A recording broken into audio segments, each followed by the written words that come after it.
Қайырлы күн, әріптестер. Сіздермен бірге бренд ұстаз онлайн курсының основателі Назира Қасымханқызы. Тек визитка емес, сіздің ұстаздық беделіңіздің айнасы. Дәл осындай кәсіби мұқаба обложка жасап үйренетін боламыз. 5 минутта өзіңіздің жеке бренд визиткаңызды жасап үйренесіз. Мұғалімдерге, тәрбиешілерге, тренерларға арналған, мұғалімдерге арналған конкурс сайыстарда ерекшеленесіз. Курссыз, осы менің видеомдағыдай бірге бір қайталап жасасаңыз 100% қолжетімді әдіс. Бірге жасап үйренейік. Сәттілік.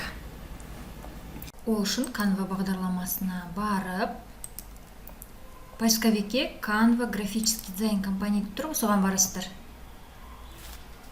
Canva набор визуальных элементов для каждого дегенді ашамыз. Мен бұл бағдарламаға тіркелген боладым. Егер сіздер тіркелмеген болсаңыздар, электронный почталарыңызбен тіркеліп алуларыңыз қажет. Шаблоны дегенге барамыз, сол жақтағы. Шаблон үстіне 3D обложка деп тездеуге болады. Біз Navy and Yellow Simple Annual Report Book Cover деп жазасыздар.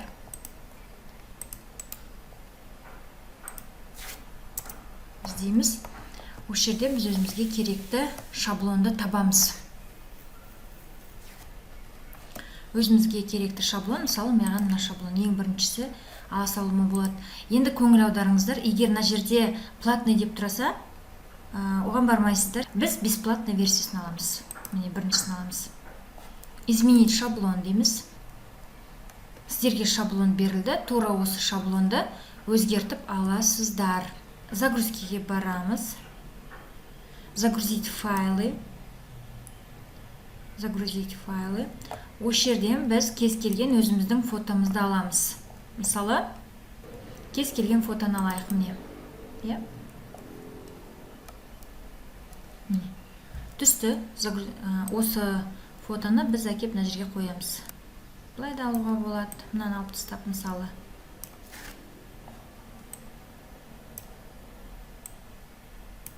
Өздеріңіздің фантазияларыңызға байланысты.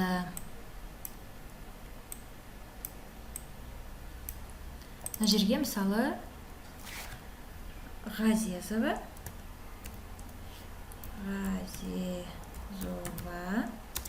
Назым, Қайнолда қызы. Шрифті біз выделять етемізде кішірейтіп алуымызға болады. Міне мына жерде выравнивание бар, оң жаққа, сол жаққа немесе ортасына қоюымызға болады. Мына жерге мектептің атауын жазуға болады, мысалы. Мұны да шрифтін үлкейтуімізге болады. Мына жерде шрифтті тауып, Times New Roman қоюға болады. Өздеріңіз білесіздер, өздеріңізге ұнайтын шрифттарды қоюға болады. Мына жерде вернуть деген бар. Егер бір нәрсені дұрыс жасамасаңыздар, вернутпен қайтарып алуға болады. Мына жердегі мәтіндерді де ауыстырамыз. Енді әріптестер, мына жердегі мәтіндердің бәрін ауыстырып аласыздар. Керек жоқ болса жойып жіберуге болады. Удалить деп, поделиться батырмасын басамыз. Скачать. Скачать деймізде, міне.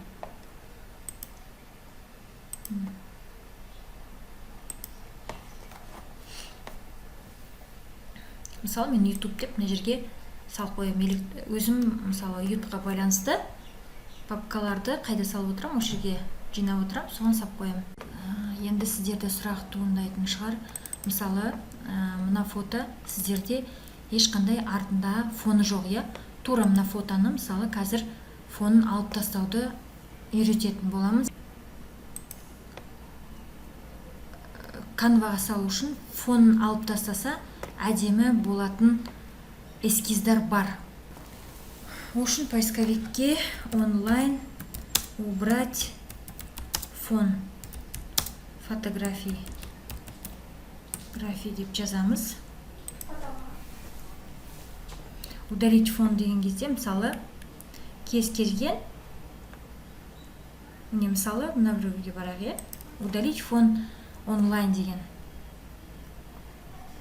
Загрузка изображения дейді. Оның ішіне загрузить изображение тауып аламыз. Мысалы мына фотоның фонын алып тастағымыз келеді біздің.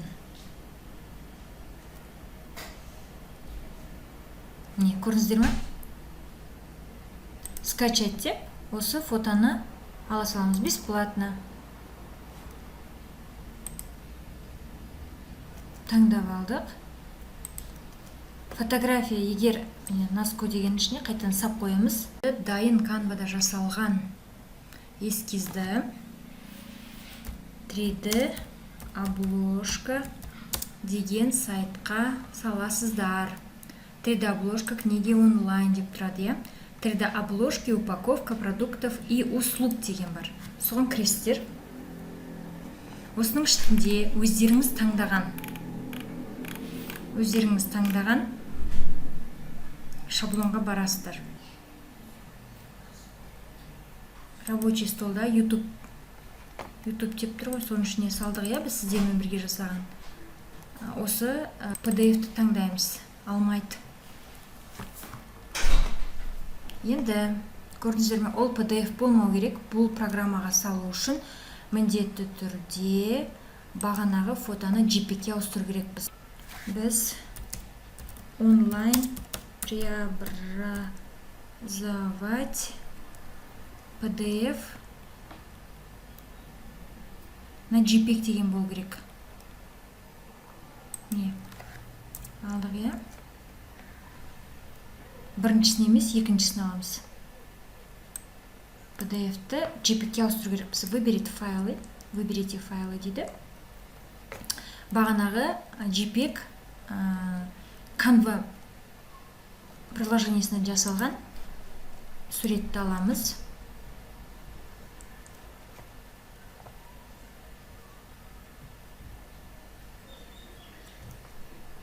Кішкене күтеміз, конвертировать етеміз.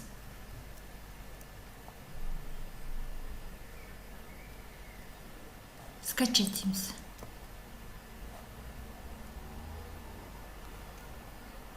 Міне. Бұл міндетті түрде JPEG формасы болмаса, не, жаңағы JPEG-ті біз аламыз да, сабаламыз ішіне YouTube дегенге. Қайтадан бағанағы біз 3D обложка книг дегенге барамыз. Енді бағана PDF алынбады, е? PDF-ті біз преобразовать етіп алдық. Сол преобразовать етілген JPEG. Не? Так, қайсы бізде JPEG?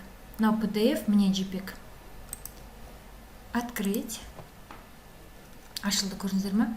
Мына жеріне де кітаптың екінші жағында жасауларыңызға болады, өздеріңізге байланысты. Мен екіншісіне де мына біреуін қоя салам. Создать 3D деймін.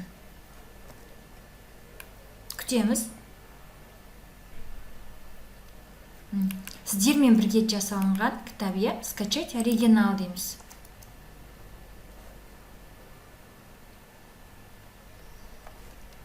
Оң жағын басамыз. Сохранить картинку. Рабочий столда бағанағы YouTube деген папкам бар болатын, соған салам. Міне, image, сохранить. Сіздермен бірге жасалған 3D кітапшамыз осы. Бірге бір жасап, үйреніп алыңыздар. Міндетті түрде лайк басып, комментарий жазып қойыңыздар.